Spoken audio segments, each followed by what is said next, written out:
అంబానీ పెళ్ళి దాని గురించి అంతలా మాట్లాడుకోవడం మంత్స్ టుగెదర్ జరిగిందనా లేకుంటే ఒక రిచ్ ఫ్యామిలీ అనా? ఆఫ్ కోర్స్ ఇది ద బాప్ of all marriages. Mukesh Ambani జేబులో ఉన్న డబ్బు వేరే వాళ్ళకి వెళ్ళింది. లేకపోతే ఆయన మళ్ళీ బిజినెస్లో పెట్టో ఏదో రియల్ ఎస్టేట్ ప్రాపర్టీ ఉన్నా లేకపోతే అంత ఖర్చు పెట్టే బదులు స్కూల్స్ కట్టించవచ్చు లేకుంటే రోడ్స్ ఇవ్వచ్చు. తన డబ్బు కదా, తన ఇష్టం అది. సహారా సుబ్రతోరా ఇద్దరు కొడుకుల పెళ్ళిళ్ళు చాలా లావిష్గా చేశారు, ఎక్కువ ఖర్చు పెట్టారు. చివరికి ఆయన చనిపోయిన తర్వాత ఆ ఇద్దరు రాలేదు అనేటువంటి వార్తలు కూడా వచ్చాయి. He spent a lot of money, అంటే that is the greatest event అని తను ఫీల్ అయ్యాడు. వాళ్ళు ఒక 6 నెలల్లో విడిపోయారు. హ్యాపీలీ మ్యారీడ్ అనే బదులు హ్యాపీలీ డైవోర్స్. అంటే డివోర్స్ సెలబ్రేట్ చేసుకోవాలి, పెళ్లి కాదు.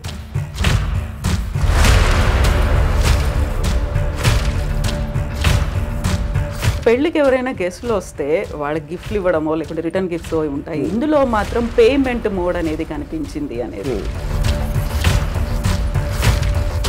నాగ చైతన్య శోభిత మ్యారేజ్కి సంబంధించి కూడా ఎన్ని స్పెక్యులేషన్స్, అంటే వీళ్ళిద్దరి వల్లే సమంత కూడా విడాకులు తీసుకొని పోయింది, తను దూరం అవడానికి కూడా శోభితనే కారణం, ముందు నుంచి కూడా వీళ్ళకి రిలేషన్స్ ఉన్నాయి అనేది. బోర్ కొట్టే మనిషి ఇష్యూ అనేది కేవలం ముగ్గురికి సంబంధించింది. నాగార్జున గారు మీకు చాలా క్లోజ్, పెళ్ళికి పిలిచారనుకోండి వెళ్తారా? పెళ్ళిళ్ళకి చావులకి ఎప్పుడు వెళ్ళాం. స్ట్రాంగ్ స్టేట్మెంట్ కదా. అది నా ఫీలింగ్. శ్రీదేవి గారి మీద ఏదైనా బయోగ్రఫీ తీయాలి అంటే want her to what if end stage Ramu garu ఎలా ఉండాలనుకుంటున్నారు, ఏం జరగాలి, ఎలా ఉంటే బాగుంటుందని? I will see the most least painful death ఏంటి అనేది. మీరే చచ్చిపోతాను అంటే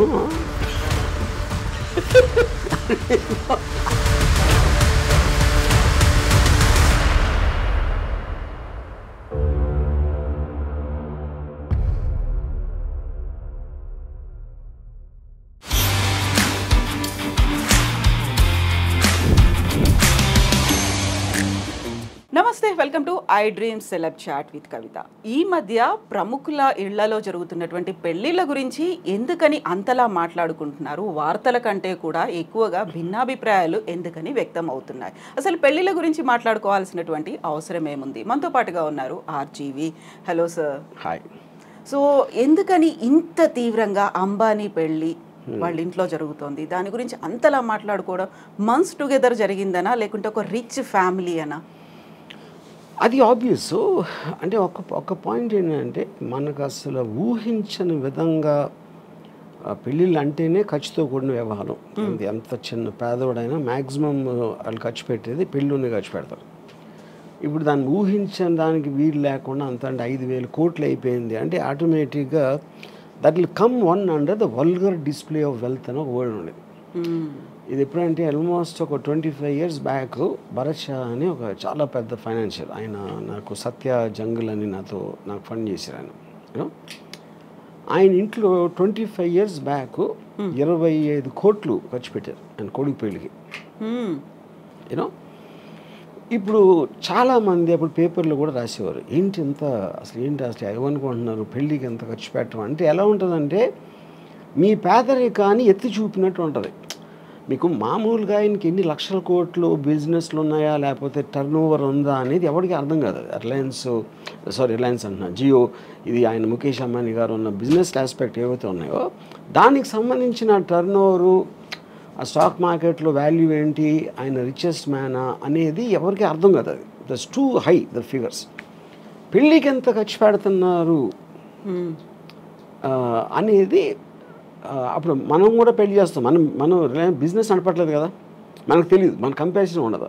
మన ఇంట్లో పెళ్లి జరుగుతుంది, అమ్మాయి ఇంట్లో పెళ్లి జరుగుతుంది, దానికి దీనికి డిఫరెన్స్ అంటే మీరు అత్యంత పేదవాడిగా అనిపిస్తారు మీకు. ఎందుకంటే కంపారిజన్ ఆస్పెక్ట్లో అది more than anything else. So నేను చూసిన 3 అంటే భరత్ షా కొడుకు పెళ్ళి ఒకటి, దాని తర్వాత ఒక 10 years, దాని తర్వాత అయ్యాక సుబ్రతోరాయ్ సారా ఇంట్లో పెళ్ళింది. యూనో ఆఫ్ కోర్స్ ఇది ద బాప్ ఆఫ్ ఆల్ మ్యారేజెస్. యూనో అప్పుడు కూడా విచిత్రంగా ఏం చెప్పేవారు అంటే, ఇప్పుడు నాకు తెలిసిన ఒక ఆవిడ, షీ మేక్స్ క్యాండిల్స్. సో సారాషి పెళ్ళి విషయంలో 3 కోట్లు తను ఒక్క బిల్లు వచ్చింది. క్యాండిల్స్ కూడా తను ఒక్కదే చేయాల, చాలామంది చేశారు. అంటే అది 7-8 రోజులు అలా అయింది పెళ్ళి. అది క్యాండిల్స్కి 3 కోట్లు అంటే అసలు మనకి ఎక్కడున్నాం మనం కూడా కాదు, ఎక్కడా లేవు. అది నా పాయింట్. సో ఇప్పుడు ఏంటంటే వల్గర్ డిస్ప్లే ఆఫ్ వెల్త్ అనేది ఆ టర్మ్ ఎప్పటి నుంచో ఉంది, it's not a new term. అంటే మీరు నా దగ్గర నీకన్నా చాలా ఎక్కువ ఉందని చూపించటానికి ఒక సందర్భం క్రియేట్ చేసి, లేకపోతే మీరు ఏదో పేరెంటర్ కానీ మీరు రోజు వెళ్ళి ముఖేష్ అంబానీ ఇంట్లో కూర్చోరు, ఆయన ఏం చేస్తున్నాడో తెలియదు. ఆయన పెళ్లి చేస్తున్నాడు కాబట్టి ఇమేజెస్ బయటకు వస్తాయి, దానికి సంబంధించిన వార్తలు అన్నీ. ఇప్పుడు కానీ దీంట్లో ఎవరికి అర్థం కాదు ఏంటంటే, దీంట్లో ఒకవైపు నుంచి అన్ని కోట్లు ఖర్చు పెట్టి ఇంత పేద దేశంలో ఇంతమంది తినటానికి తిండి లేదు, ఇంతమందికి అసలు ఇల్లు లేదు ఉండటానికి, మెజారిటీ వాళ్ళు అలా ఉన్నప్పుడు పెళ్లి కోసం 5,000 కోట్లు ఖర్చు పెడతారా అనేది ఒకటి రావచ్చు. సేమ్ థింగ్ భరత్ భాయ్ అప్పుడు కూడా వచ్చింది. అప్పుడు భరత్ భాయ్ నాకు చాలా ఇంట్రెస్టింగ్ ఇది చెప్పారు. ఫస్ట్ టైం నాకు డబ్బు అనేది ఏంటని అప్పుడు అర్థమైంది నాకు. తను ఏమన్నారంటే, ఖర్చు పెట్టడం అంటే ఏంటి అసలు అర్థం? ఖర్చు పెట్టడం అంటే నా దగ్గర ఉన్న డబ్బు నా కొడుకు పెళ్లి సందర్భంగా ఆనందంతో నేను వేరే వాళ్ళకి ఇచ్చేస్తున్నా, అది దానం కిందకు వస్తుంది అన్నాడు. దుబారా ఖర్చు కాదు. ఎందుకంటే అదే 25 కోట్లు నేను ఒక ల్యాండ్ కొనుక్కుంటే ఎవరికి ప్రాబ్లం లేదు, ఆ ల్యాండ్ వాల్యూ 1000 కోట్లు అవ్వచ్చు 25 ఏళ్ళకి. కానీ అప్పుడున్న 25 కోట్లు నేను వేరే వాళ్ళకి ఇచ్చింది, ఎవరికి ఇస్తారు? ఖర్చు అంటే ఏంటి అసలు మీనింగు? వర్కర్స్కి ఏదో ఆభరణాలు చేశారు, ఏదో చేశారు, గెస్ట్లను పిలిచారు, తిండి పెట్టారు, ఇది చేశారు, ఇలాంటివి అన్నీ కలిపే కదా. అంటే ముఖేష్ అంబానీ జేబులో ఉన్న డబ్బు వేరే వాళ్ళకి వెళ్ళింది. అంటే అది యాక్చువల్గా మెచ్చుకోవాల్సిన విషయం ఇన్ వే. లేకపోతే ఆయన మళ్ళీ బిజినెస్లో పెట్టో ఏదో రియల్ ఎస్టేట్ ప్రాపర్టీ కొనో లేకపోతే ఏదో కొని ఇంకా ఎక్కువ అవుతుంది అంతే. అందుకని సర్క్యులేట్ అవుతుంది అది యాక్చువల్గా that is the whole point. So ఇప్పుడు డబ్బులు ఎప్పుడు పోవు, ఒక్క జేబు నుంచి ఇంకో జేబుకి మారుతాయి. ఒక చిన్న ఎగ్జాంపుల్, చాలామంది చిన్న ప్రొడ్యూసర్లు వచ్చి లేకపోతే ప్రొడ్యూసర్ ఎంత డబ్బులు పోగొట్టుకుంటారు అనుకుంటారు. ఎంత పోగొట్టుకుంటారంటే గాల్లో వెళ్ళిపోలేదు కదా, ఏం కాలిపోలేదు, వేరే జేబులోకి వెళ్ళి అతని దగ్గర ఉన్నాయి. అతను ఏదో ఒక విజన్తో వచ్చాడు, ఆ విజన్ కోసం పని చేయడానికి ఎంతో 100 మందికో 200 మందికో డబ్బులు ఇచ్చాడు అందరికీ. వాళ్ళందరూ పని చేశారు, ఆ విజన్ ఫెయిల్ అయింది ఒకడే, అది మిగతా వాళ్ళ దగ్గరికి వెళ్ళింది. That is what is called distribution of wealth, redistribution of wealth వస్తుంది అది concept. So coming back to the marriage, ఇది ఇప్పుడు మీరు ఒక స్పెక్టికల్ క్రియేట్ చేశారు. పెళ్ళి అంటే ఇదిరా అసలు ఏషియాలో ఇప్పుడు maybe I don't know the world, అంటే ఈ షేక్లీలో చేస్తుంటారు నాకు తెలీదు. But this must be the most expensive marriage apart from ఈ కింగ్స్ క్వీన్స్ అలాంటి దగ్గర ఉందేమో నాకు తెలియదు. మోడర్న్ హిస్టరీలో this must be the most expensive. కానీ మోస్ట్ ఎక్స్పెన్సివ్ అన్నది నేను ఇందాక ఎగ్జాంపుల్ ఇచ్చినట్టు 5,000 కోట్లు ఆయన దానం ఇచ్చాడు, అది ఆయన చేసింది. అయితే మీరు దీన్ని ఈ రకంగా దానం అన్నప్పటికీ కూడా అంత ఖర్చు పెట్టే బదులు స్కూల్స్ కట్టించవచ్చు, లేకుంటే రోడ్స్ ఇవ్వచ్చు, లేకుంటే విలేజ్ డెవలప్మెంట్ అదే నా point. Every one has their own way of doing that, you know. వాళ్ళ దాంట్లో ఇప్పుడు దానం అనేది ఒకే రకంగా చేయాలని లేదు కదా. మనం అనుకునే స్కూల్ కట్టించారా, టెంపుల్ కట్టించారా, లేకపోతే ఎవరో వికలాంగులకి ఏదైనా ఇచ్చారా అనేది అవి కూడా అది అంటే. కానీ తన ఉద్దేశం, నా పాయింట్ తన డబ్బు వేరే దగ్గరికి వెళ్ళింది అనేది పాయింట్. కానీ ఏ విధంగా వెళ్ళింది అనేది ఎవరు చెప్పగలుగుతారు? ఏ విధంగా వెళ్ళాలి అని మీరు నిర్ధారించలేరు కదా, తన డబ్బు కదా, తన ఇష్టం అది. ఇప్పుడు మీరు చెప్పిన ఒక ఎగ్జాంపుల్లో సహారా, సుబ్రతోరా ఇద్దరు కొడుకుల పెళ్ళిళ్ళు చాలా లావిష్గా చేశారు, ఎక్కువ ఖర్చు పెట్టారు. చివరికి ఆయన చనిపోయిన తర్వాత ఆ ఇద్దరు రాలేదు అనేటువంటి వార్తలు కూడా వచ్చాయి. ఇది ఇప్పుడు ఇక్కడ ఈ ఆస్పెక్ట్లో ఒకటి చెప్తాను నేను. పెళ్ళి అనేది ఒక ఈవెంట్, ఒక ఫెస్టివల్ లాంటిది. దట్ చాలాసార్లు మీరు 3 రోజులు పెళ్ళిళ్ళు చేసుకుని సంగీతం ఇది అది అని మేము మామూలు వాళ్ళు చెప్తున్నాం. ఆ పెళ్ళి చేసిన తర్వాత మ్యాక్సిమం అంటే నాకు తెలిసిన నాకు దగ్గర పర్సన్ తన కొడుకు పెళ్లి చేసాడు, he spent a lot of money, అంటే that is the greatest event అని తను ఫీల్ అయ్యాడు. వాళ్ళు ఒక 6 నెలల్లో విడిపోయారు. అప్పుడు ఎవరు అర్థమైనట్టు? ఖర్చు పెట్టినోడు అర్థమైనట్టు, అంతే కదా. యూనో ఇప్పుడు ఇక్కడేంటి, ఒక పాయింట్ ఏమో చాలా ఘనంగా చెయ్యాలి అని వాళ్ళ ఐడెంటిటీ కోసం, లేకపోతే వాళ్ళు ఫెయిల్యూర్గా ఫీల్ అయిపోతారు. ఇది పేరెంట్స్ చాలా ఘనంగా చేయలేకపోతే పెళ్ళి, ప్రెస్టీజ్ దానికోసం ఎంతో కష్టపడి అప్పు సప్పు ఏదో లేకపోతే వాళ్ళ ఆస్తులు అమ్ముకుని చేస్తారు. కానీ ఆ రోజు అయిపోయిన తర్వాత నెక్స్ట్ డే రేపు మీరు ఆ పెళ్ళి అలంకారాలను అయిపోయి మామూలు మనుషులే కదా మళ్ళీ వాళ్ళు కొన్ని గొడవలు మామూలే.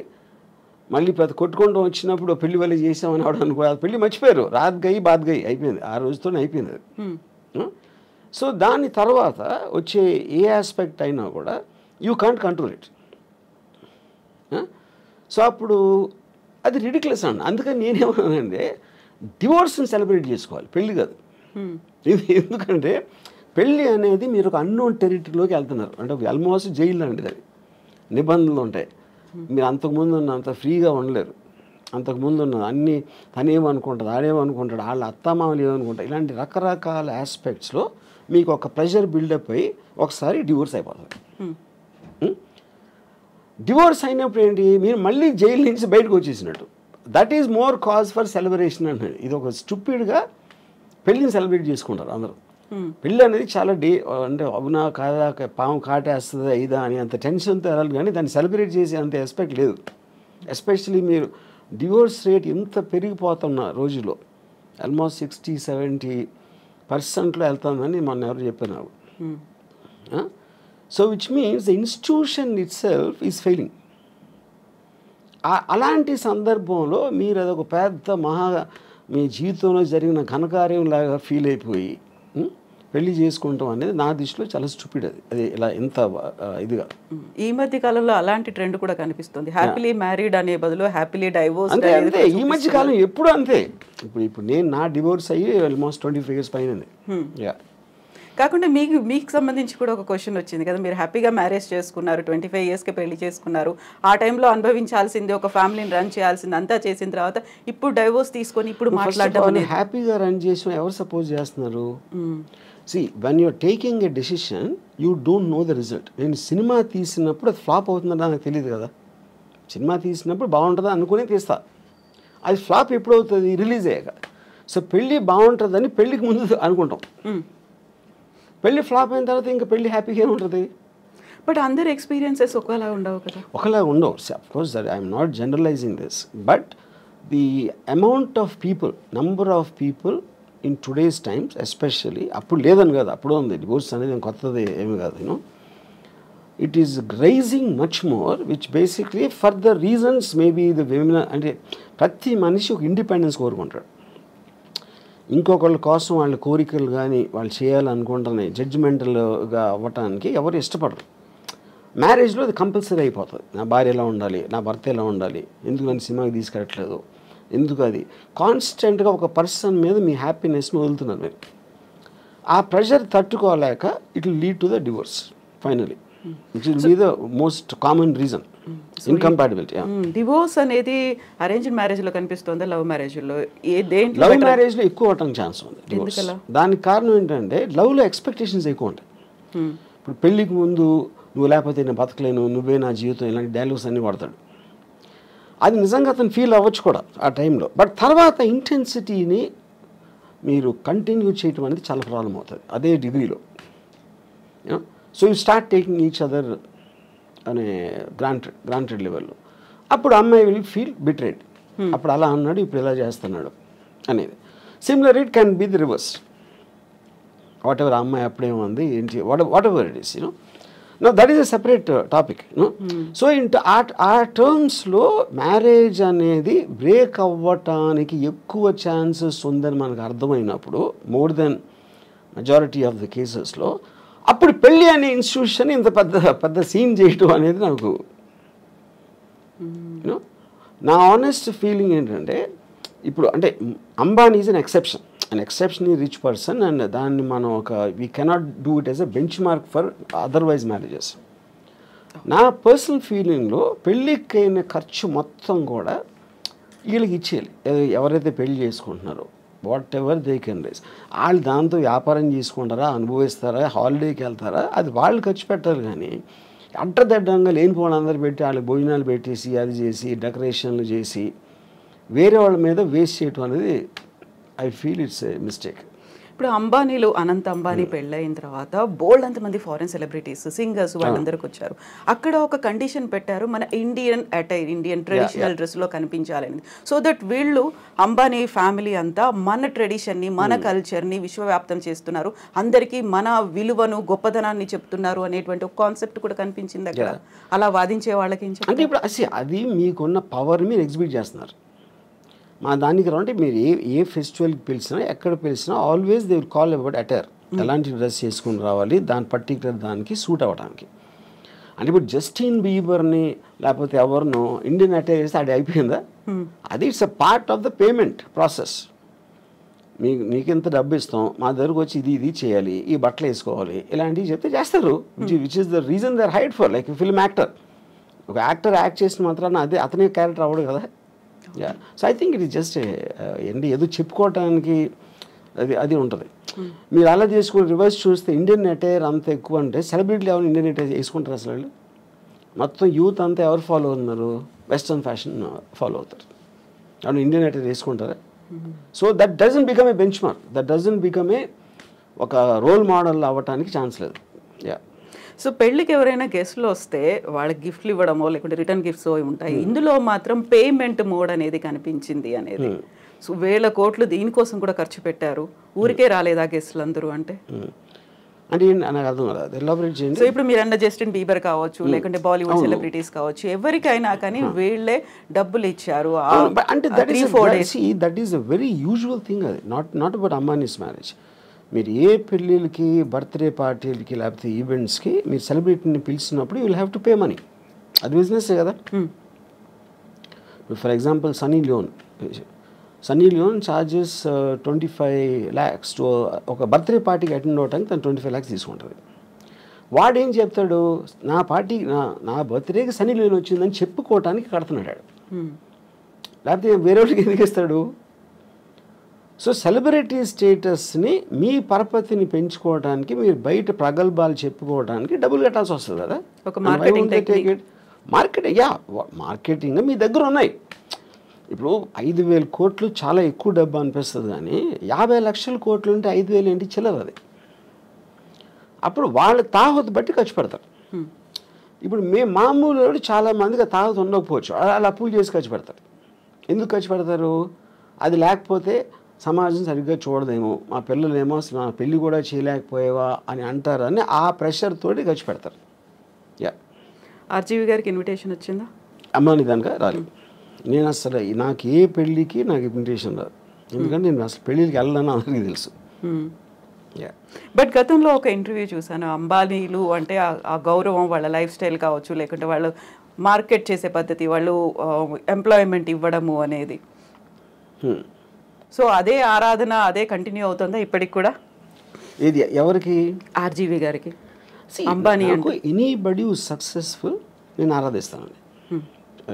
అంటే ఏ ఫీల్డ్ అయినా సరే, including whatever Ambani does, you know. So నేను చాలాసార్లు చెప్పింది ఏంటంటే, డబ్బులు సంపాదించినోడు is a better person than డబ్బు లేనోడు కన్నా. అంతేగాని పేదవాళ్ళు అని నేను అనుకోను.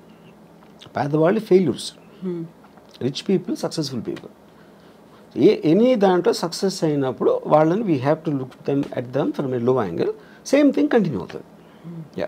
సో ఇప్పుడు పెళ్ళి, ఆ తర్వాత విడాకులు, వీటన్నిటి గురించి మాట్లాడుకున్నప్పుడు గతంలో మీరు ఒక ట్వీట్ చేశారు, రీమ్యారేజ్కి సంబంధించి. ఒకసారి బయటపడ్డ తర్వాత మళ్ళీ దాన్ని సెలబ్రేట్ చేసుకోకుండా ఎందుకు పెళ్లి చేసుకొని అవసరం వచ్చింది, బుద్ధి లేదా అన్నట్టుగా మీరు ప్రశ్నించారు. I don't know the exact tweet, నేనేం పెట్టాను, నా కాంటెక్స్ట్ నాకు తెలీదు. కానీ ద పాయింట్ ఈస్, మీరు ఒకసారి తప్పు చేసి మళ్ళీ చేస్తారనుకుంటే మీ కర్మ అన్నట్టు ఏదో పెట్టుంటుంది. I'm not sure. కానీ ఇంకోటి ఏంటంటే, ఆబ్వియస్లీ మీకు సెకండ్ మ్యారేజ్ అంటే పర్సన్ మారుతారు కదా. పర్సన్ మారినప్పుడు ఈసారి బాగానే ఉంటుందేమో అని మళ్ళీ చేసుకుంటారు, మళ్ళీ ఏదో అవుతుంది. ఎందుకంటే problem is not with the person, అది ఇన్స్టిట్యూషన్లో ప్రాబ్లం ఉంది. అది ఇద్దరిని కలిపి ఒక చోట ఉండాలి, కొన్ని నిబంధనలను, భార్యాభర్తలు కాబట్టి ఇలా ఉండాలి అనే నిబంధనల నుంచి వచ్చిన సిస్టంలో ప్రాబ్లం ఉంది. It is not the people. So వ్యవస్థలో ప్రాబ్లం ఉందా? పెట్టేటువంటి వ్యవస్థలో, ఓన్లీ వ్యవస్థ పెడుతున్న marriage institution is itself fundamentally flawed. So ముహూర్తాల బలం, ముహూర్తాల్లో కూడా ప్రాబ్లం ఉంది కాబట్టి అని సరికొత్త వాదన ఈ మధ్య కాలంలో వస్తుంది. సో వాళ్ళ రాశులు జన్మ నక్షత్రాలు ముహూర్తాలు నమ్మటం అనేది ఇట్స్ ఏ సూపర్స్టిషన్ ఆస్పెక్ట్ అది. So there is no scientific backing to it. So అప్పుడు దేవుని నమ్మటం, మూఢనమ్మకాలు నమ్మటం, ముహూర్తాలు నమ్మటం అవన్నీ కూడా ఒకే కేటగిరీలో వస్తాయి. That depends on person to person. Yeah. So ఇప్పుడు సరికొత్తగా నాగ చైతన్య అండ్ శోభితాకి సంబంధించి ఎంగేజ్మెంట్ తర్వాత వస్తున్నటువంటి ఆస్ట్రాలజర్స్ వీడియోలు అవి పెడుతున్నారు. మళ్ళీ వీడు విడాకులు తీసుకుంటారు, అప్పుడు సమంతతో ఏమైందో ఇప్పుడు అదే అవుతోంది. ఇలాంటి వాటన్నిటిని ఎలా చూస్తారు మీరు? నేను అదే చెప్తున్నా. ఇప్పుడు ప్రతి ఒక్కరికి టూ బిట్ ఆఫ్ ఫేమ్ కావాలి. సెలబ్రిటీస్ గురించి వాళ్ళు చేస్తున్న దాని గురించి మాట్లాడితే మనకి వ్యూస్ వస్తాయి. ఇప్పుడు ఇలా మీడియాలో మీరు క్వశ్చన్ ఎందుకు అడుగుతున్నారు, అలాంటి టాపిక్ అతను లేపాడు కాబట్టి, అతను అది లేపాడు కాబట్టి మీరు అడుగుతున్నా, అది తనకు కావాల్సింది కూడా అదే. ఇప్పుడు దీంట్లో ముహూర్తాల ఇది ఏదైనా అవుతుందా అవ్వదా అనే దాంట్లో విన్నోళ్ళు కొంతమంది నమ్ముతారు, కొంతమంది నమ్మరు, కొంతమంది ఎంటర్టైన్గా తీసుకుంటారు. సో మన లైఫ్లో ఏం చేసినా అదే finally it comes to entertainment. Yeah. So ఇప్పుడు సెలబ్రిటీల ఇళ్లలో పెళ్ళిళ్ళు అవుతున్నాయి అనుకుంటే ఎందుకని దాని గురించి అంత మాట్లాడుకునే పరిస్థితి వస్తుందంటారు? Because their celebrity. అంతకన్నా సింపుల్ ఆన్సర్ ఏముంది? మా పక్కింటి వాడి గురించి చెప్తే ఎవరికి ఉండదు కదా. ఎవరో ఒక స్టారు, ఒక పొలిటికల్ పర్సను, ఏదో ఒక విధంగా చాలామందికి తెలిసిన మనిషి గురించి మాట్లాడితేనే ఎంటర్టైన్మెంట్ వస్తుంది. వేరే వాళ్ళతో రాదని కాదు, అది లిమిటెడ్ సర్కిల్లో ఉంటుంది. అది వైడర్ సర్కిల్ కావాలంటే you always have to target A celebrity. So పెళ్లి వ్యవస్థకు సంబంధించి అవుతున్నటువంటి లోపం, ఎక్కడ లోపం ఉంది అంటే వ్యవస్థలోనే లోపం ఉంది. ఎలా ఉండాలంటారు? అదే చెప్తున్నాను. వ్యవస్థలో ఉందంటే మనకున్న ఇండిపెండెన్స్, మనకున్న మైండ్ సెట్లో ఇద్దరిని కలిపి ఒక చోట ఉంచటం, అది పెళ్ళి అనే పేరుతోటి వాళ్ళని బంధించడం అనేది that is where the problem comes. ఇప్పుడు ఒక ప్రాబ్లం ఏమొస్తుంది, ఇప్పుడు హస్బెండ్ ఉన్నాడు అనుకోండి, హీ నోస్ హిజ్ రిలేటివ్స్, ఆ పేరెంట్స్ అవ్వచ్చు, తన సిస్టరు, వీళ్ళు ఇంట్లో చేసే పని వాళ్ళు ఉంటారు, అందరూ కూడా ఇప్పటి నుంచో తెలుసు. కొత్తగా వచ్చిన అమ్మాయికి వాళ్ళు తెలియదు.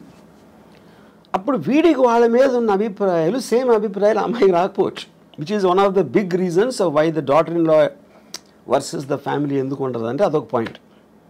And it is naturally understandable. అది నేను గబుక్కుని మిమ్మల్ని కలిస్తే మీ మీద నాకున్న అభిప్రాయానికి మీ గురించి ఎప్పటి నుంచో తెలిసిన వాళ్ళకి అభిప్రాయానికి ఎలా సింక్ కుదురుతుంది? అప్పుడు ఎక్స్పెక్ట్ చేయటం తప్పది. సో ఇది ఒక ఎగ్జాంపుల్ చెప్తాను. రెండో ఎగ్జాంపుల్, ఇప్పుడు నాకు తెలిసిన ఒక అమ్మాయి, she wanted to get divorce. ఏంటి ప్రాబ్లం అంటే, I find him very boring, which is a good enough reason. Bore కొట్టే మనిషి, మీరు మామూలుగా నేను బోర్ కొడితే మీరు వెళ్ళిపోతారు, కాసేపు హలో మాట్లాడి వెళ్ళిపోతారు, నేను వెళ్ళిపోతాను. మరి కలిసే ఉండాలి అంటే బోర్ కొట్టించి కొడితే ఎలా సాధ్యం? అది she might find something else more interesting, someone else more interesting. అప్పుడు మీ లైఫ్ మీకోసమే బతకాలి అని ఒక అండర్స్టాండింగ్ మీకు వచ్చినప్పుడు ఇంకొకళ్ళ కోసం నా లైఫ్, నా టైము నేను సాక్రిఫైస్ చేయను. ఆ ఇండిపెండెన్స్లోంచి వస్తుంది ఆ బ్రేక్అవే అనేది. సో మ్యారేజ్ అనేది ఒరిజినల్గా క్రియేట్ చేసినప్పుడు ఓకే, భర్త భార్య ఇద్దరు వాళ్ళ పిల్లలుగా అంటారు, పిల్లల్ని పెంచుతారు, చదివిస్తారు, వాళ్ళు ఏదో చేస్తారు. ఫ్యామిలీ ఆస్పెక్ట్ అనేది సొసైటీ కోసం చేసింది, ఇండివిజువల్ కోసం చేసింది కాదు. ఎప్పుడైతే ఇండివిజువల్ ఫ్రీడమ్ అనేది పెడితే ఇలాంటి ఇలాంటి ఇన్స్టిట్యూషన్స్ అని కనబలేకపోతాయి. సో ఈ పెళ్ళిళ్ళు అనేటువంటి వ్యవస్థ లేకుండా ఈ మధ్య కాలంలో వచ్చినటువంటి లివ్ ఇన్ రిలేషన్, దాంట్లో కూడా గొడవలు అవుతున్నాయి, దాంట్లో హ్యాపీగా విడిపోతున్నారు. కరెక్ట్. ఇప్పుడు పెళ్ళి అనేది వేరే వాళ్ళకి చెప్పడానికి, లివ్ ఇన్ రిలేషన్షిప్ అనేది వాళ్ళిద్దరికి ఉన్న పర్సనల్ ఆస్పెక్ట్. అది దట్స్ ఓన్లీ డిఫరెన్స్. యూనో, ఇక దాంట్లో లీగల్గా ఎన్ని ఇయర్స్ ఉంటే అది వ్యాలిడ్ ఉంటుంది, ఇది అది అని కొట్టుకుంటాం అనేది ఎలా జరుగుతుంది? మీరు అసలు ఇద్దరు ఒక చోట ఉంటే కొట్టుకోకుండా ఉండలేరు. అంటే ప్రెషర్ ఆఫ్ అది ఏమంటుంది, expectation more than anything else. Yeah. So ఇలాంటి ఇష్యూస్ రాకుండా ఉండాలంటే understanding is the better way అంటారు. అడ్జస్ట్మెంట్, అండర్స్టాండింగ్ అనేది. అండర్స్టాండింగ్ అనేది ఈజీ చెప్పటం.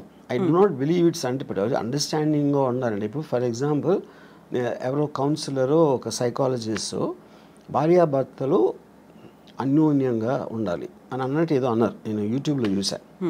అండ్ ఫస్ట్ ఆఫ్ ఆల్, భార్య అనేది ఇట్స్ లేబుల్. అది రియాలిటీలో ఏంటి, భార్య అనేది స్పెసిఫిక్ పర్సన్.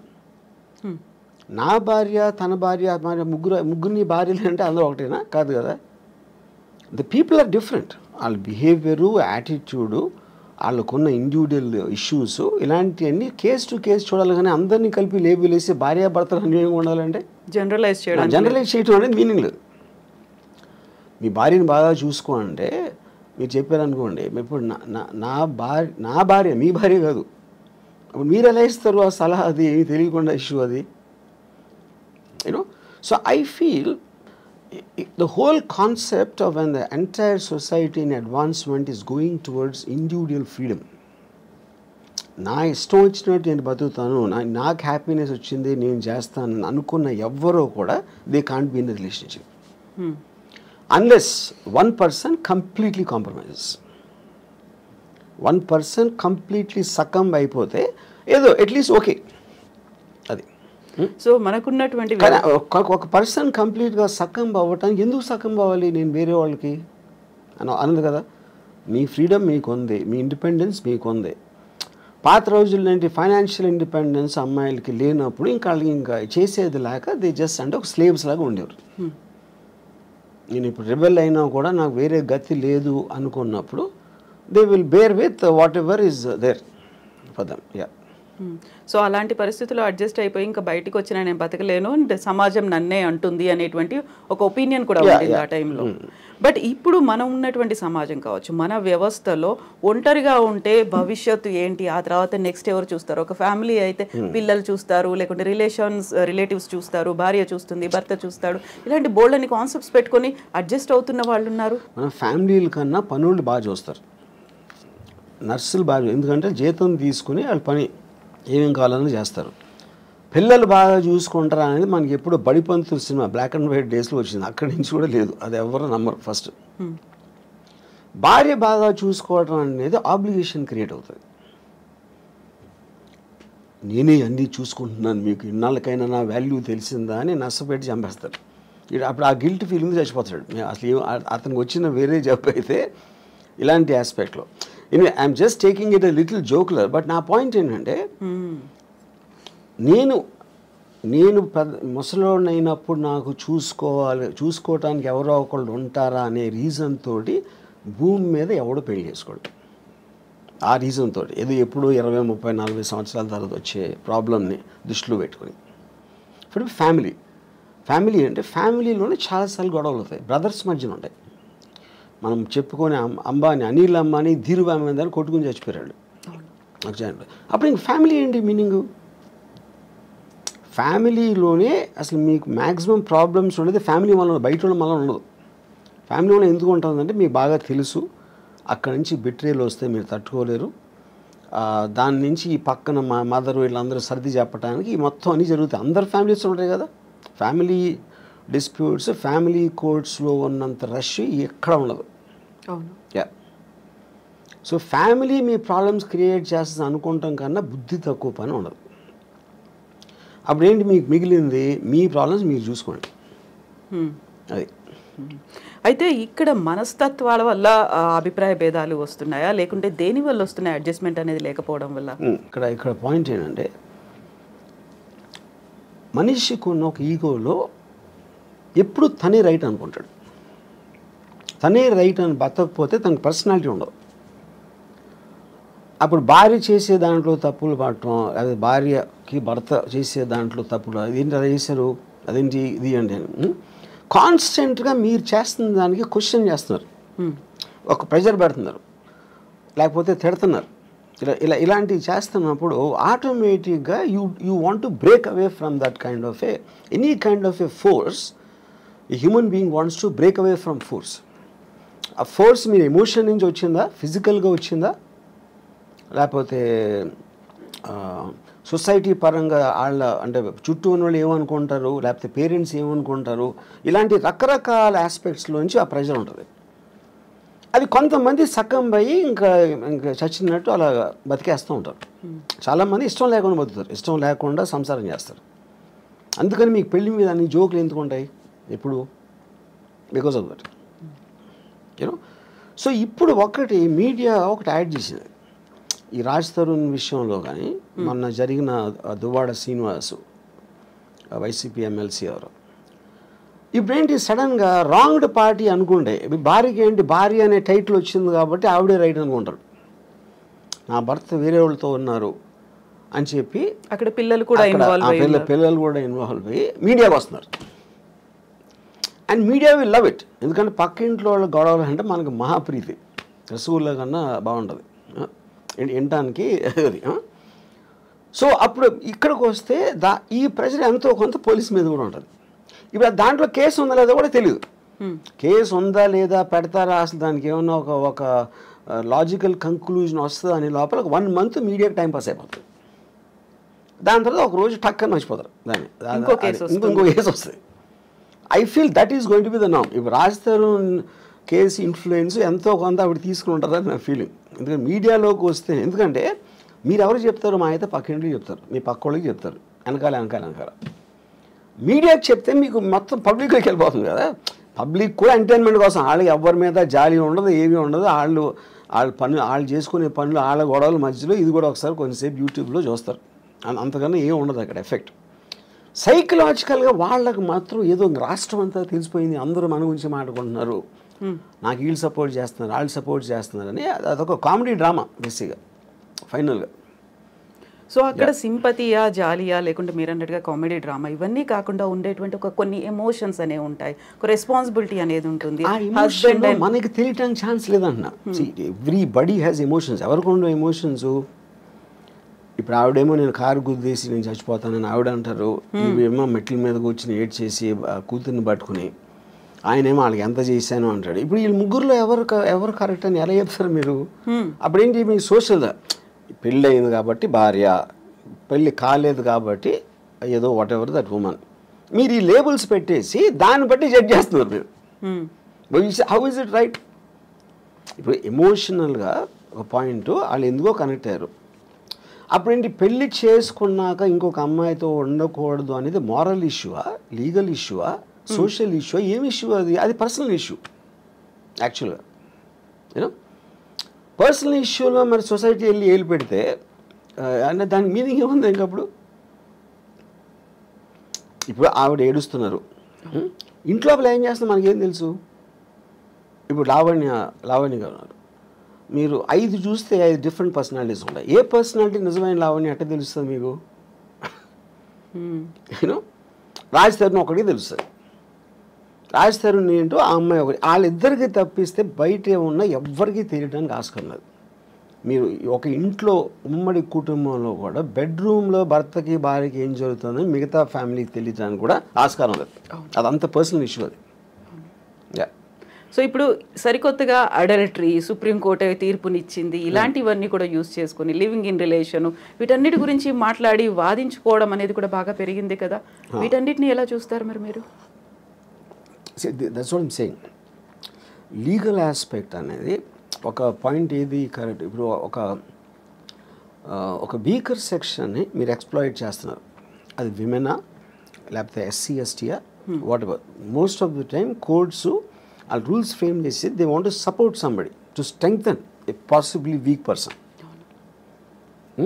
ఇప్పుడు కారు వచ్చి స్కూటర్ని గుద్దితే స్కూటర్ ఎవరిది ఎక్కువ తప్పు ఉన్నదానికి వాళ్ళు ఆస్కారం ఎక్కువ ఇస్తారు.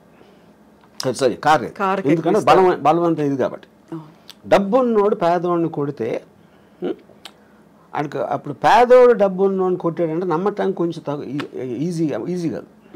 ఎందుకంటే పేదవాడు ఎందుకు కొడతాడు అన్న ఫీలింగ్ ఇల్లు వస్తుంది, బలం వాళ్ళ దగ్గర. కరెక్ట్. అప్పుడేంటి, ఒక అమ్మాయి వెళ్ళి కంప్లైంట్ ఇస్తే నన్ను ఇలా మాలేజ్ చేశారు అని, అది definitely they will believe that more. వల్నరబుల్గా ఉన్నారు, vulnerable weaker section, women are the weaker sex అనేది ఒక జనరల్ ఆస్పెక్ట్ ఉంది కాబట్టి దాంట్లో కొంతమంది విమెన్ మిస్యూజ్ చేయొచ్చు. సుప్రీంకోర్టు కూడా చెప్పింది, we are aware that this will be misuse by some people, but in the absence of anything better ఏర్పడింది. సో అది it will be a very complicated issue. ఎందుకంటే ఇప్పుడు లేటెస్ట్గా వచ్చిన బిఎన్ఎస్ లాస్లో మొత్తం డిజిటల్ ఎవిడెన్స్ ఇది అది అన్నీ చెప్పినప్పుడు, ఇప్పుడు ఒకడు అంటాడు ఒక అమ్మాయిని నేను పెళ్లి చేసుకోవాలి, ఆ రోజు నిజంగా ఫీల్ అయి ఉండొచ్చు. ఎమోషన్ అనేది it is never a permanent thing. మీకు అప్పుడు ఉన్న మెంటల్ స్టేట్లో ఒక ఫీలింగ్ వస్తుంది, అది వాడికి 2 days అయిపోవచ్చు అది. ఇప్పుడు మీరు అప్పుడు అలా అన్నావు కదా, అన్నందుకే నేను ఆ రోజు నేను ఫిజికల్గా ఇంటిమేట్ అయ్యాను, అది అప్పుడు ఇది మోసం చేసినందుకు వస్తుంది అని అంటే అప్పుడు దానికి ఇంక అంత ఎక్కడ ఉంటుంది? మీరు ఒక బిజినెస్ డీల్ చేశారు, మీకు ఇన్వెస్ట్ చేస్తాను అని చెప్పాడు ఒకడు నాకు. ఆ తర్వాత 3 రోజులు 4 రోజులు అయ్యాక హీ డింట్. ఆ రోజు చెప్పినందుకే నేను ఎలా అయ్యాను, ఇప్పుడు నేను మానసిక స్థాపం వచ్చేసి నేను వెళ్ళి చచ్చిపోతానంటే అది ఇంకా అసలు అవుతుందా ఇంకా ఎనీథింగ్. సో మీరు ఒక విధంగా చూస్తే మీరు అసలు రిలేషన్షిప్స్లోకి వెళ్ళటానికి భయపడే అంత ఇది వచ్చేసింది ఒక విధంగా చూస్తే, ఏది ఈ లాస్ ఇలాంటివి అని. At the same time it is also true that women will be exploited. ఎందుకు? By men. ఇప్పుడు నా ఆల్వేస్ బిలీఫ్ ఏంటంటే man is he pretends love for sex, he gives love, pretend may be not the right word. Women gives sex for in exchange for love. అక్కడ మీకు by నేచర్లోనే ఉంది అదే ఆ differentiation. ఆ natural ఇన్స్టింక్ట్ని curb చేయడానికే మీకు legal system, moral system, social systems వస్తాయి. కానీ ఇందులో ఉన్న ఫ్లా ఏంటంటే ఏది కూడా they don't know the actual things what's happening and how can they be judgmental. ఇప్పుడు ఈ అమ్మాయికి బోర్ కొడుతుంది, బోర్ కొట్టినందుకు బోర్ కొట్టిందని ఎవడన్నా యాక్సెప్ట్ చేస్తాడు అసలు? అలాంటిది అతనికి ఇంకో ఎఫ్ఐఆర్ ఉంది, నన్ను కొడుతున్నాడు లేకపోతే ఏదో చేస్తున్నాడు అంటే కొంచెం అన్న మీనింగ్ ఉంది. ఈజ్ బోరింగ్ అంటే why should she live her life with the boring person? తన ఇష్టం కదా. మనమేమో ఒక సలహా ఇచ్చేసి దానికోసం చేయొద్దు అని మన లైఫ్ అయితే ఆ అమ్మాయి అంతా లైఫ్ అంతా బోర్ కొట్టి చచ్చిపోవాలండి. So I think to get into personal emotional spaces is wrong for any kind of a system. అప్పుడేంటి, ఇలా జరుగుతుందని తెలిసిన దానికి మీరు ఎడ్యుకేట్ చేయాలి. మీకు పెళ్లి చేసుకుంటానని చెప్పి తర్వాత చేయకపోతే అది మీరు కన్సిడరేషన్లోకి తీసుకున్నారా అనే ఎడ్యుకేషన్ అనేది most important. So in other words నేను ఏమంటున్నానంటే ఒక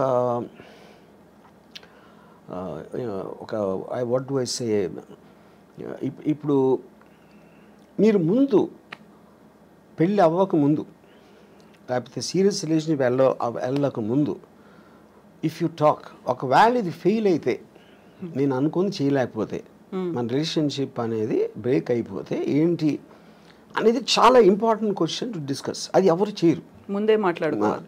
ముందు చేయరు. అది ఎందుకు చేయరు? అప్పుడు వాళ్ళకున్న మైకంలో అసలు నువ్వు తప్ప నేను లేను అని డ్యూయెట్లు ఊహించుకునే మెంటల్ స్టేట్లో అలాంటి కాన్వర్సేషన్ ఎవరు చేయరు.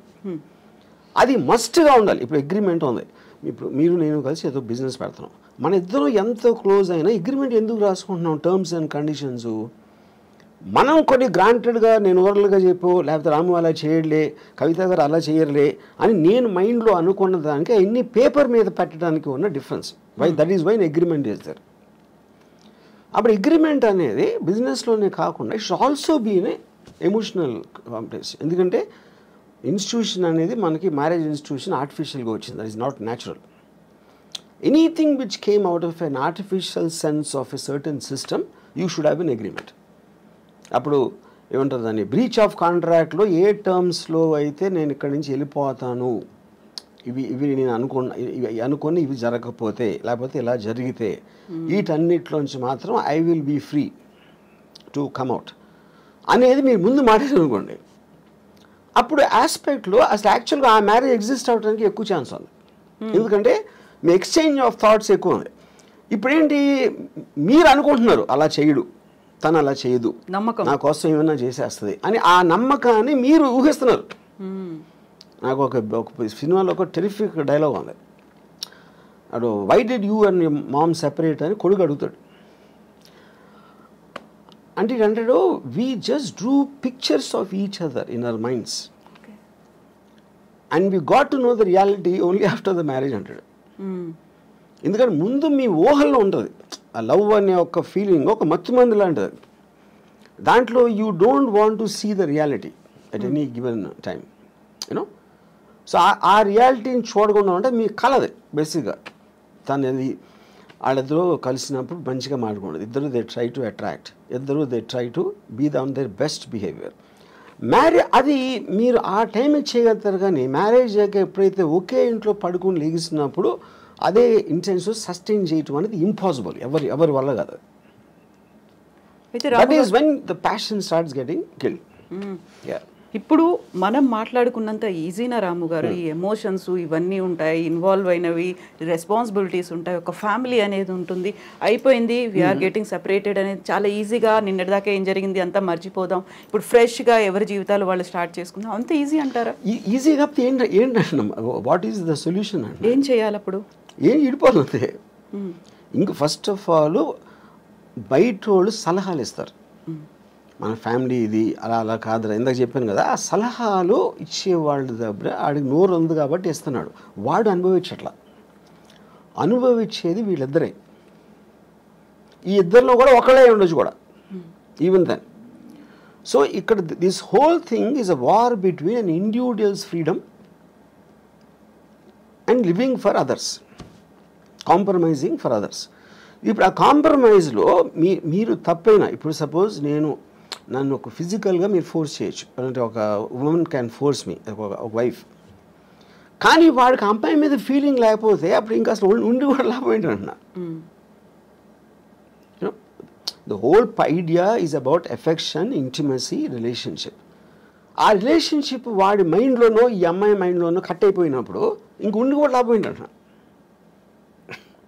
So that defeats the very purpose of the institution. ఎందుకు కంటిన్యూ చేయాలి? అయితే ఇప్పుడు వీటన్నిటికంటే కూడా సరికొత్త వాదన ఏంటంటే, ఈ ఎమోషన్స్, ఫ్యామిలీ బాండ్, పర్సనాలిటీ, వాళ్ళ ఐడియాలజీ, వీటన్నిటికంటే పెళ్లి చేసుకునే టైంలో చూడాల్సినటువంటి ముహూర్తం ప్రాపర్గా చూడలేదు కాబట్టి విడిపోతున్నారు అనేటువంటి వాదన. కరెక్ట్ ముహూర్తం కనుక చూసి ఉంటే వీళ్ళు అలా కలకాలం కలిసి ఉంటారు, గొడవలు లేకుండా ఉంటాయి అనేది, అక్కడ ఏది దేన్ని ఓవర్లాప్ చేస్తుంది అసలు? కానీ నేను అదే చెప్పాను, దట్ ఈస్ సూపర్స్టిషన్ థింగ్. అది ఒక ఆల్మోస్ట్ నో సైంటిఫిక్ బ్యాకింగ్. అంటే చెప్పాను, దెయ్యాలు నమ్మటం, ముహూర్తాలు నమ్మటం, దేవుడిని, ఆయన కూడా సేమ్ కేటగిరీ. అది ఈచ్ పర్సన్స్ ఇండివిజువల్ ఆస్పెక్ట్. అది. సో మీరు ఎప్పుడైనా మీ సినిమాకి ఒక ముహూర్తం చూడాలి అంటే ఇప్పుడు రాము కాదు, ఎర్లియర్ డేస్లో రాము? నేను I never believed in God, I never believed in anything that. నేను చేస్తాను, ఇప్పుడు చేస్తాను. ఇప్పుడు కర్ణాచారి అని ఒక సీనియర్ కార్పెంటర్ ఏదో సెట్ వేసాను, ఏదో గోవిందా గోవింద సినిమా అని గుర్తున్నావు. He wanted me to come and do some కొబ్బరికాయ కొట్టడం. అది ఎవరి కోసం? ఈయన కోసం. బట్టి Karnacharya, I very respect him very much, was my father's friend. ఆయన అడిగారు కాబట్టి ఆయన కోసం అలా చేస్తాను, but I don't feel it. ఎందుకంటే దేవుణ్ణి నమ్మటం అనేది చాలా ఈగోతో సంబంధించిన విషయం అన్న. ఎందుకంటే మిమ్మల్ని ఒక్కడిని ఇన్ని లక్షల కోట్ల జీవరాశుల్లో మీకేదో ఒక దండం పెడితే మీకేదో చేస్తారని నమ్మటం అనేది చాలా ఈగోయిస్టిక్ పని అని నా ఫీలింగ్. ఇదొకటి. రెండోది ఏంటంటే ఇప్పుడు ముహూర్తమా మూఢనమ్మకం. ముహూర్తం అనేది మీరు నలుగురు జ్యోతిష్ని అడిగితే 4 చెప్తారు. వేణుస్వామికి ఏం తెలియదని ఒకడంటాడు, ఆడికి తెలియదని ఈడంటాడు. అప్పుడు అది కూడా లేబుల్లే కదా, మీరు జ్యోతిష్కుడు అని ఒక్కడే ఉన్నాడు కదా. అప్పుడు మీరు నమ్మిన జ్యోతిషం ఉంటాడు. మీరు ఎందుకు నమ్ముతారు? మీకు ఎవరో చెప్పారు, లేకపోతే అంతకుముందు అతను చెప్పింది ఏదో కరెక్ట్ అయింది. అప్పుడు ఈ నమ్మకాలన్నీ అలాగే వస్తాయి, మీకు జరిగింది కాబట్టి.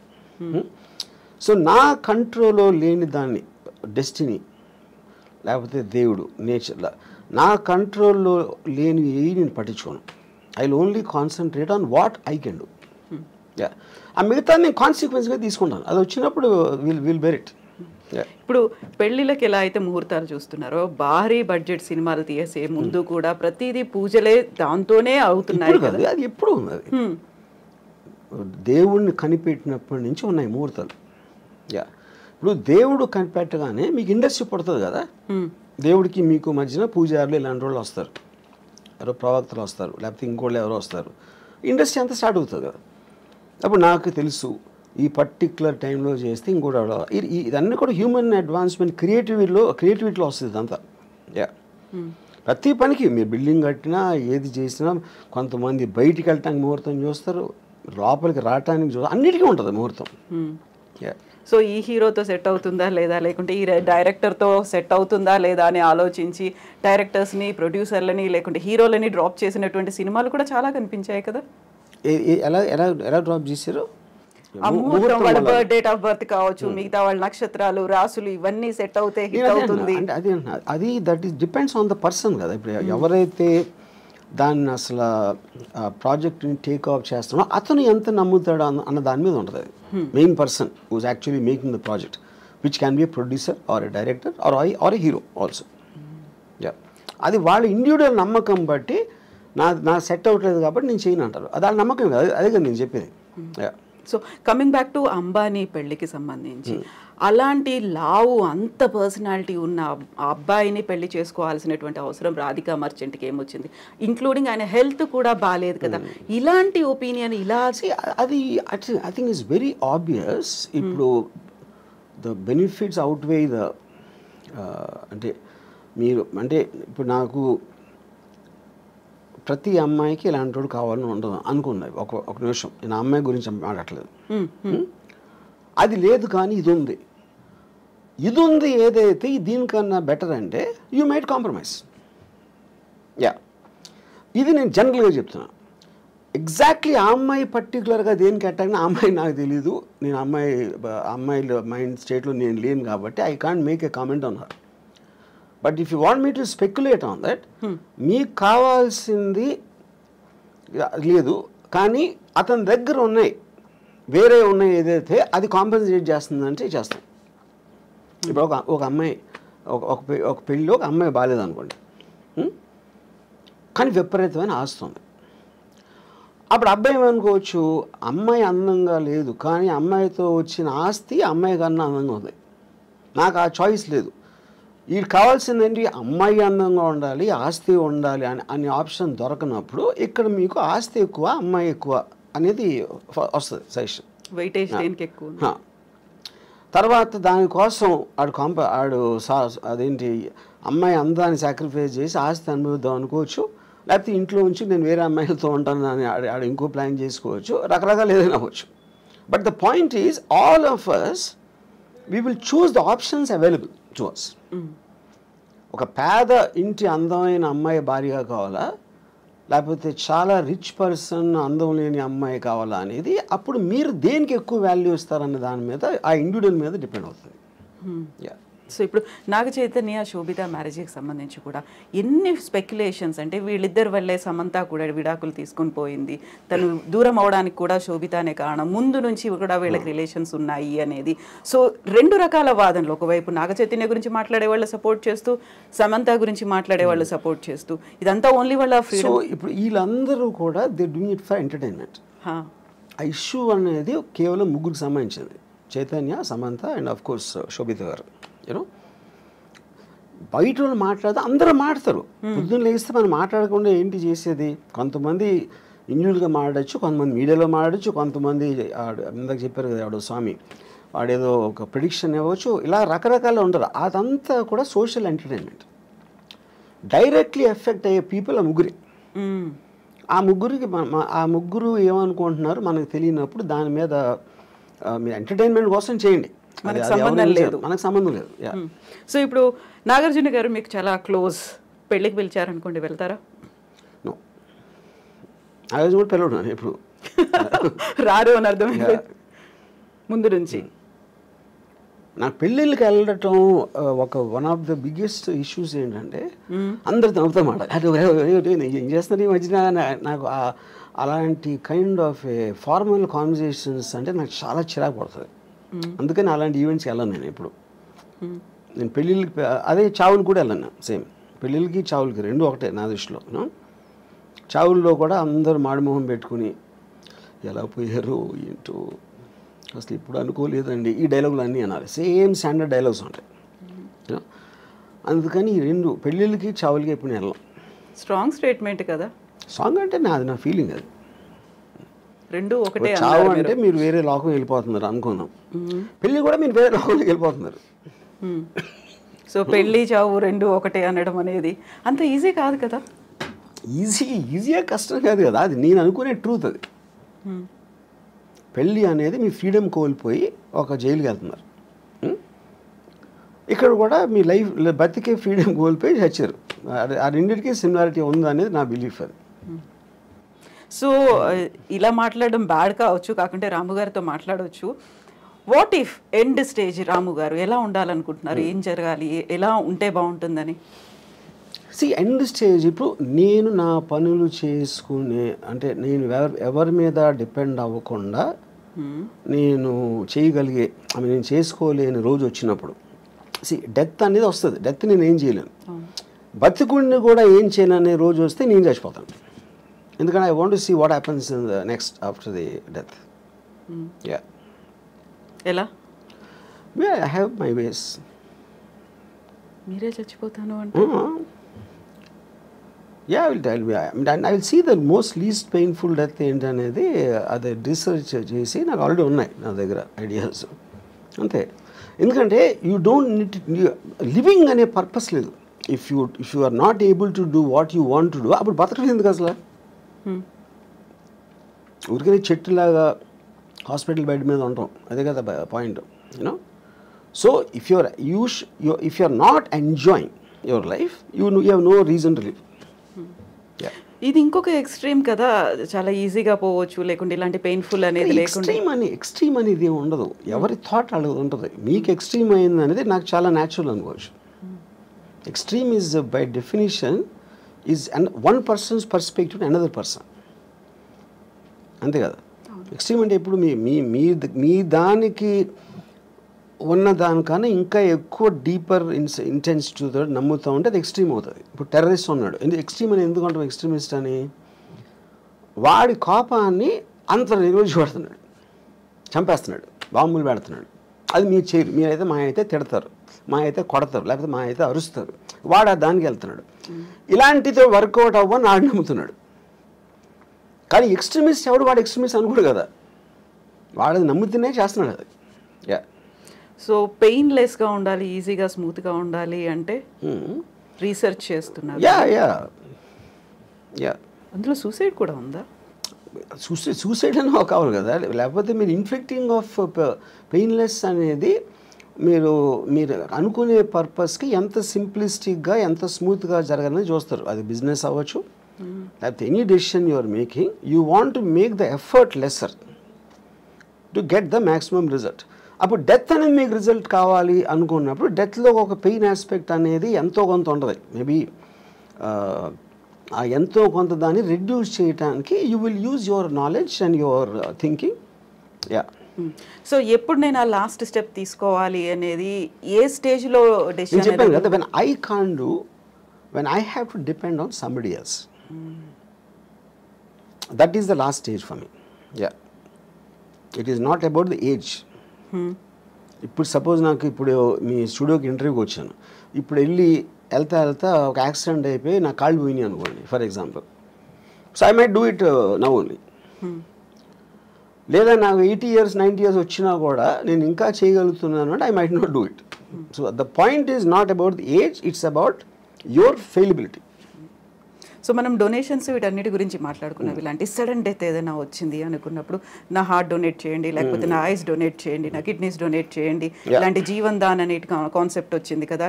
చనిపోయిన తర్వాత కూడా నలుగురిలో బతికుండొచ్చు, ఈ లోకాన్ని చూడొచ్చు అనే కాన్సెప్ట్ రాము గారికి అనిపించింది.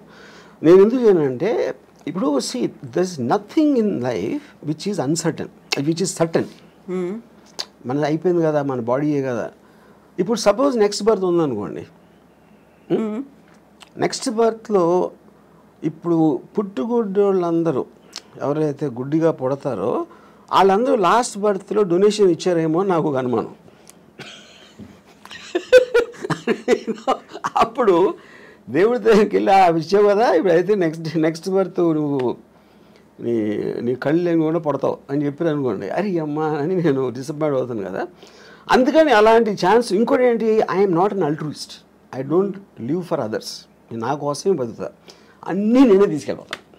కాకుంటే ఇప్పుడు కళ్ళని దానం చేయమన్నప్పుడు వచ్చినటువంటి ఒక యాడ్ అనేది ఉంది, నెక్స్ట్ జన్మలో మీ కళ్ళతో ఈ ప్రపంచాన్ని చూడొచ్చు, అందమైన ప్రపంచాన్ని చూడొచ్చు అనేది. కళ్ళు అనేది it's a device. The only thing which perceives everything is the brain. బ్రెయిన్లో కూడా ఉన్న కాంప్లెక్స్ బ్రెయిన్ మ్యాటర్ కాదు కదా, దేర్ ఇస్ బ్రెయిన్ అనేది యాక్చువల్లీ ఒక ఎగ్జాక్ట్లీ మీ కళ్ళు రిజిస్టర్ చేస్తున్నాయి, దాన్ని బ్రెయిన్ పర్సీవ్ చేస్తుంది. Every kind of a sense you have, whether it is your hearing or whether it's your touch or your vision, all of them are functions of the brain, of the mind, which is a thought. And thought doesn't have form. So ఆ thought అనేది మనకి ఇప్పటివరకు తెలియదు అదేంటో అసలు exactly why does a bunch of thoughts and feelings should have a human body అనేది నా one of the biggest questions నాకు అది. సో అప్పుడు అది దానికి లేనప్పుడు మనకు అంత అన్సర్ట్ అయినప్పుడు ఉన్నవన్నీ ఎందుకో మంచిదని తీసుకెళ్ళిపోవడం బెటర్ నాతోనే. అందుకని నేను డొనేట్ చేయను. దెన్ వాట్ అబౌట్ డబ్బు? ఇప్పటిదాకా సంపాదించిన డబ్బుని ఏం చేస్తారు మరి? అది మీతో రాదు. No of course whatever might not have any value నేను కూడా తీసుకెళ్ళాను కదా. అవును, తీసుకెళ్ళలేరు. నా బాడీ అంటే నేనేంటి మా అయితే నేను ఒక బిల్లో రాసి ఇక్కడ డొనేట్ చేయండి అని అలాంటివి చెప్పొచ్చు. అదే నేను డబ్బు కూడా చేయొచ్చు. అది చేయకపోయినప్పుడు they will send me as it is. But money and this మీరు చెప్పకపోయినా సరే it will rightfully go to whatever the legal aspect of the hereditary laws ఏదైతే ఉన్నాయో దానికి వెళ్తుంది. So I'm not in control of that. నేను బతికున్నప్పుడే ముందే నేను అనుకుంటే ఇస్తాను. అది ఎలా చేస్తారు కదా, చాలామంది చేస్తారు. వాళ్ళు దానాలు ఇవ్వచ్చు, ఎవరికో రాసేయచ్చు, ఏదో చేస్తారు. Anyway that happens. సో ఇప్పటిదాకా మీరు ఏ దానము చేయలేదు, చెయ్యరు కూడా అస్సలు? బ్లడ్ డొనేషన్ దగ్గర నుంచి నెవర్. నా ఇష్టం వచ్చిన వాళ్ళకి నేను ఐ గివ్ మనీ. జనరల్ పీపుల్కి నేను they have to have some connection to me. If they are in need మిమ్మల్ని అడిగారు అంటే, if they are in need మిమ్మల్ని అడిగారు ఆ టైం అంటే నాకు వాళ్ళ మీద ఫీలింగ్ బట్టి అడిగారు కాబట్టి ఇవ్వడం అనేది ఉండదు. అంటే ఇప్పుడు సపోజ్ ఒక అంటే ఇప్పుడు డొనేషన్ ఎప్పుడు మీరు ఒక వికలాంగులు లేకపోతే పేదలు లేకపోతే మన ఏమంటారు దాన్ని ఎయిడ్స్ అంటే ఎయిడ్స్ వచ్చినప్పుడు చెప్తున్నాను. అంటే I'm just what ever comes to my memory అలాంటి ఆస్పెక్ట్స్లో. ఎందుకంటే ఒక జాయిలు ఉండాలి, ఒక ప్రజలకు సేవ చేసే. ఇప్పుడు నేను సేవ చేసేది కేవలం అందమైన అమ్మాయిలకి. ఇప్పుడు నేను ఒక పర్టికులర్ టైంలో నేను ఒక అమ్మాయి నేను మాట్లాడుతూ ఉంటే అమ్మాయి ఢిల్లీ నుంచి వచ్చింది. తను ఆప్ పార్టీ మన కేజ్రీవాల్ అరెస్ట్ గురించి మాట్లాడతాను. నేను వేసుకున్న డ్రెస్సు చాలా అందంగా ఉన్నావు. నేను అది అనుభవిస్తున్న టైంలో నువ్వు కేజ్రీవాల్ అరెస్ట్ గురించి మాట్లాడతావు. అలా కేజ్రీవాల్కి నాకు సంబంధం ఏం లేదు. అప్పుడు ఆ టాపిక్ మూలాన నేను ఆనందించే ఆస్వాదన తగ్గిపోతుంది, అది డిస్టర్బ్ చేస్తుంది. అప్పుడు నీకన్నా కేజ్రీవాల్ నాకు ఎందుకు ఇష్టం అవ్వాలి, నువ్వెందుకు అనుకుంటున్నావు నాకు చెప్పాను. ఇప్పుడు ఇక్కడ పాయింట్ ఏంటి, she is concern about Kejriwal. లేకపోతే ఢిల్లీ పబ్లిక్ ఏమవుతారు, బీజేపీ వాళ్ళు ఏదో మోసం చేస్తున్నారు, బీజేపీ వాళ్ళు కొట్టబానుతున్నారు, ఇది అది అని చెప్తే నాకు బీజేపీ సంబంధం లేదు, కేజ్రీవాల్ లేదు, ఢిల్లీ ప్రజలు కూడా లేదు, కానీ నువ్వంటే ఉంది. అప్పుడు ఎవరి మీద నాకు ఇష్టం, మీకు వికలాంగ ఇష్టం అన్నప్పుడు నాకు అందరినీ నమ్మ ఇష్టం. I'm just trying to give an example. So అప్పుడు నేను ఒక అమ్మాయి అందాన్ని కెమెరాలో బంధించడానికి నేను లక్షలు ఖర్చు పెడతాను. అదే లక్షలు వాళ్ళకి ఇవ్వచ్చు కదా, స్కూల్ కట్టేసేది కదా అంటే నేను చేయను. ఎందుకంటే I'm getting happiness out of that. నా కోసం ఖర్చు పెట్టుకున్నా, అమ్మాయి కోసం కాదు. ఎవరి మూలానైతే నాకు హ్యాపీనెస్, నాకు అనేది అండర్లైన్ పాయింట్ అక్కడ. అప్పుడు పవర్ఫుల్ మెన్, బ్యూటిఫుల్ విమెన్, ఇలాంటి కొన్ని కేటగిరీస్ ఉంటాయి నాకు, వాటి మీద ఖర్చు పెడతాను. ఆ అమ్మాయి రియాక్షన్ ఏంటప్పుడు? She start laughing. ఎందుకు laughing? Because why is Kejriwal Delhi people and they are better than your beautiful body అని అడిగా. అది నాకు చెప్పాను. నేను చెప్తున్నాను క్లియర్గా, నాకు నువ్వే ఇష్టం, వాళ్ళు కాదని. నీ బాడీ కన్నా వాళ్ళు ఎందుకు నాకు ఇష్టం ఉండాలి అని నువ్వు చెప్పాను. Maybe in the way I talked and all that she suddenly started laughing. ఎందుకంటే ఆన్సర్ చెప్పలేక. సో కేజ్రీవాల్ గురించి వాటి గురించి అసలు మిమ్మల్ని అడగొద్దు, పాలిటిక్స్ గురించి, దేని గురించి, unless I'm interested. I might have been interested in suppose మన వైసీపీ దాంతో మొన్న once the election is I'm film maker. ఆ ఫిల్మ్ మేకర్ నేను అనుకున్న తీసాను, అయిపోయింది, ఎలక్షన్ అయిపోయింది, రిజల్ట్ వచ్చింది. So I'm off that. అంటే ఒక పర్టికులర్ సినిమా తీస్తున్నప్పుడు ఆ సినిమాకి సంబంధించిన టాపిక్లో కాన్సన్ట్రేట్ చేస్తాను. సత్య తీసినప్పుడు I was very much in to the underworld. For example 26/11 తీసినప్పుడు టెర్రరిజం. ఇంకోటి ఏదో తీసినప్పుడు ఆ పర్టిక్యులర్ సినిమా ఉన్న మూడ్లో నా కాన్సన్ట్రేషన్ అనేది డైవర్ట్ అవుతూ ఉంటుంది ఆ మ్యాటర్ బట్టి. యా. సో ఇప్పుడంతా శారీ మీదే ఉందా? బికాజ్ కరెంట్ ప్రొడక్షన్ కనుక. యా. ఆ తర్వాత మళ్ళీ ఆ మూడ్ మారుతుంది. మారచ్చు. సో రంగీళ తీసినప్పుడు అదొక రకమైన మూడ్లో ఉన్నారు. అంటే అంటే మన మైండ్ స్టేట్ ఆ వర్క్లో ఉంది కాబట్టి దానికి రిలేటెడ్ సబ్జెక్ట్స్ మీద ఆటోమేటిక్గా మీకు అటెన్షన్ ఎక్కువ ఉంటుంది.